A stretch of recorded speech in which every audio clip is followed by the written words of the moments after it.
This is a story where the whole world was given the option to play a tutorial. We follow Lee Ho-jae, who we will be calling Lee or Ho-jae. We see Ho-jae whistling as he monologues his life. You see, life is a succession of choices. While some of those choices will lead to success, some lead directly to despair. Lee Ho-jae chose the latter, the path that has nothing but endless despair and extreme challenges, the hell difficulty. The reason he was trapped in this world was because of the stupid decision he made. The streets are completely empty, even the bar he walks into is completely empty. He throws a coin over the counter, a drink and a glass cup spawns in. He says, "Community," and a screen appears right in front of him. In 10 minutes, new players will join the tutorial. Hell difficulty only has one survivor, Lee Ho-jae. He is waiting for the next session, where possible hell difficulty players may join and aid him. Ho-jae gets made fun of for being the only hell difficulty player by the community. Lee Ho-jae is a player from the first ever session. He came into the tutorial without knowing anything and he had to learn everything by himself. He also chose the hell difficulty, which has a survival rate of 0.01%.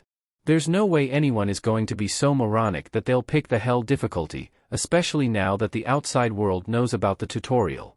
The session starts and, can we just talk about that cup on the side? It looks dumb as hell. Anyway, the community 81st session begins and there is actually one new hell difficulty player. The person starts using the community board right off the boat and they say that they misclicked. Just wow, how do you even make that mistake? Anyway, everyone clowns them. I mean, I don't blame them. We see the person, it's a blue-haired girl. Ho-jae slides in her DMs and tells her not to be scared. She asks who he is and he introduces himself as the only hell difficulty survivor. He asks her to follow his instructions so that she can climb the floors and not die. He needs her help so that he can clear the 61st floor. We find out her starting weapon is a bow. Now, the bow is pretty trash if you're not a professional archer.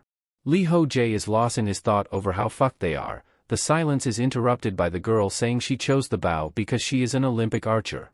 So I guess that solves the problem. Ho-jae explains why the bow is good. They tend to have a high survival rate and they're pretty good. She exclaims a really and he affirms her to not worry about it too much. She asks him if he is the only hell mode survivor. He says yes, but that there are more from other countries. She asks him if he thinks she'll survive. There's a residential area on the 30th floor. He tells her to make that her goal. He is going to explain starting from the very first floor, his memories and how he was dragged into that world. We even get this iced out image too. We get a closer look into Lee Ho-jae's past. We see him when he first entered the tutorial. He is sweating like hell and fighting for his life. An arrow absolutely reaps through his leg like it's paper. He falls to the ground and is in severe pain. His leg looks horrible and I think he is gonna die from blood loss. A window pops up saying, "You have acquired pain tolerance." Despite that, the sensation is insane and it gets Lee Ho-jae wondering if he is gonna die or not. He has a strings of thoughts.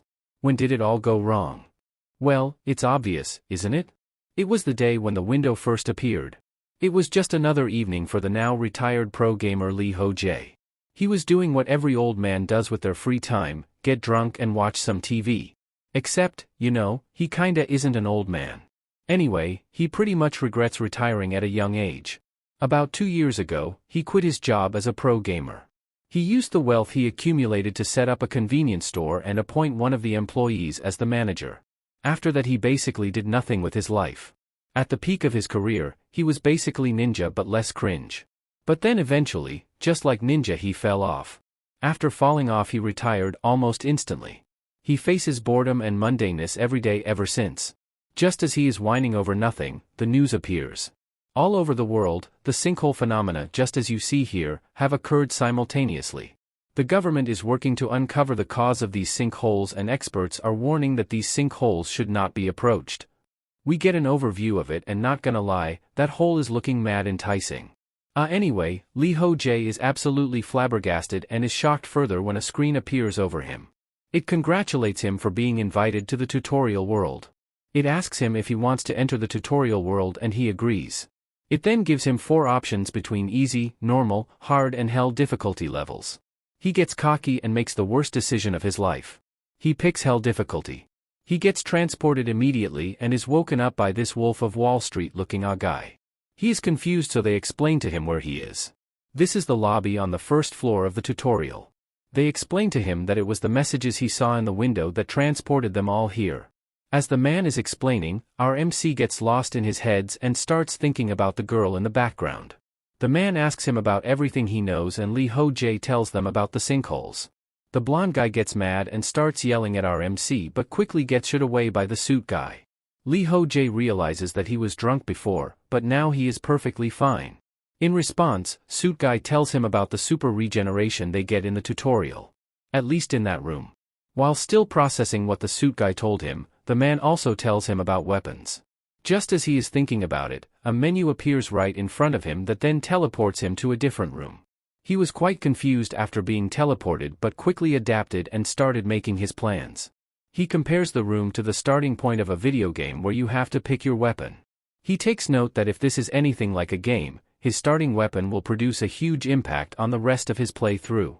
He wonders what weapon will be good for him. Well, the first factor he wants to consider is playstyle.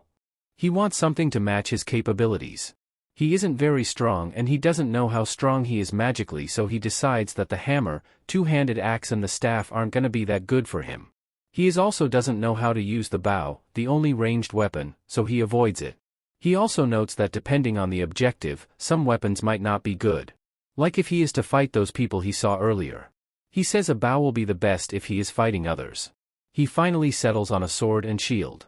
Which is kinda unfair, cause it's two weapons instead of one. A window pops up with the weapon stats and the weapon is pretty crappy. Little did he know, that they're all horrid. A window appears and inquires if he is sure that is the weapon he wants. He picks yes and gets transported back to the lobby. Mr. Suit Guy asks him if he has chosen his weapon and Ho-jae affirms. Suit Guy is about to explain what all the windows do and the lil thug in the corner tries to press our guy. Mr. Suit Guy interjects and becomes a W-mans. He then shows Ho-jae what one of the windows does by saying, inventory. Ho-jae does the same and he gets a window too. He compares the experience to a video game. He then teaches him about status window, which Lee Ho-jae says, and he sees his stats. It turns out he is very weak like he thought, but he is also very magically gifted unlike what he perceived initially. The next window they went over is community. Our MC says it and another window appears before him. He sees a bunch of lobbies. These lobbies are divided by their difficulty. The Hell difficulty only has 4 members. This disheartens Lee Ho-jae, but Suit Guy being a W leader tries to cheer up the mood. He asks everyone to get along. They agree meekly and he proceeds to teach our MC the last window. The clock. It shows the time until the first round of the tutorial. It says there's a little under 3 days left. He deduces that the only reason there would be a community window is because this is based on a MMORPG, and these people are his teammates. He tries to start up a conversion with them since they're his teammates. He tries to start a conversation by asking all of them to introduce themselves. The thug tries to be stubborn but Mr. Suit Guy interjects and goes first. His name is Choi Shik. He is 47 and a typical salaryman. He was also athletic in school, so he is pretty good at physical labor. The lil thug introduces himself. His name is Jo Kyung Min and he questions the point of this. Mr. Suit Guy, I already forger his name, asks for his cooperation and things are about get heated, but Lee Ho-jae jumps in and introduces himself. He is 26 and tells them about his past as a former pro gamer. He leaves out all the embarrassing parts though. The thug guy gets happy as hell when he hears pro gamer. As they continue to be buddy-buddy, the shy girl in the background suddenly screams. She tells them her name. It's Park Soo-ha and she likes animations. She then yaps about some stuff I know you guys don't care about. I mean, even the thug guy confuse. Lee Ho-jae picks up the leader role and tells them that they need to organize the information they've currently got. He says that this is most likely a RPG and that they can pick up weapons and their stats as well. Also, because people are in this world, it's a MMORPG. The thug guy can relate and Lee Ho-jae continues preaching. Since it's a RPG, the most important thing is the party play. They'll need to cooperate with each other based on their weapons. He asks the others to show their weapon and shows his sword and shield. Suit Man shows his spear. I think. Thug guy cheerfully shows his two-handed axe. Ho-jae is like, what the hell, because all 3 of them have close-range weapons. He hopes that the girl isn't using a sword or something. He turns around and oh crap, it's a katana. I think Lee Ho-jae's soul left his body. He wonders how a party could be so unbalanced. Anyway, what exactly is the tutorial? Well, as the thug guy says, the tutorial is the stage where they explain how to play the game. Ho-Jae confirms this. Katana Girl doesn't find it amusing, I mean how they have to wait 3 days before it starts. Ho-Jae gets to cooking, and tells them they don't have to just sit there and wait. They can train and figure out their roles in the party. He then tells them about their one big weakness. Everyone in their party is a close-range damage dealer. If they were to be attacked at range, they wouldn't be able to do anything about it. But there is a light at the end of the tunnel. That is, each weapon has its own strengths and weaknesses. For example, the sword and shield are good on the front line.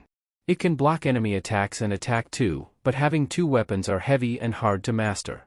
Blondie's axe can deal more damage than Ho-Jae's sword, but it's big, heavy, and slow. Regardless, Blondie will now be the damage dealer. Ho-Jae and Blondie will be on the front line during battle. Mr. Suit Guy will take the rear because his trident has the furthest range. But you see, Ho-Jae damn near forgot about the cutie in the back. When she asks him what her role will be, Ho-Jae struggles and makes something up. Ho-Jae wants her to be in the back with Suit Guy. Also, I just realized I called his spear a trident. Oh well. Ho-Jae gives her that role because it's the safest. This ticks her off and she gives us another paragraph. This time, on how Ho-Jae is sexist and women can fight too. Ho-Jae wasn't trying to hear all that, and besides he just thought that the ridiculously long katana she is using is pretty impractical. I mean, you can't even swing it with one hand unless you're like a gym rat or something. Suit Guy mediates and tells her to just to follow Mr. Ho-Jae because he's got a point on their party dynamic. She backs down and we cut to them training. Katana Girlie is getting into it, she's even calling out the names of her attacks. Blondie tries to give her some advice and she says, you normally need to shout out the skill name to activate it. She then proceeds to use her pierce attack on Mr. Suit Guy. He asks her why it's called pierce and not slash, since it's a katana and you really shouldn't be piercing with a katana. Ho-Jae notes down that Katana Girl isn't quite there yet, but the other 2 have gotten the basic forms down. He also realizes 2 more things. While in this lobby, everything regenerates. Not only does that include their health and wounds, it also accounts for weapons and gear.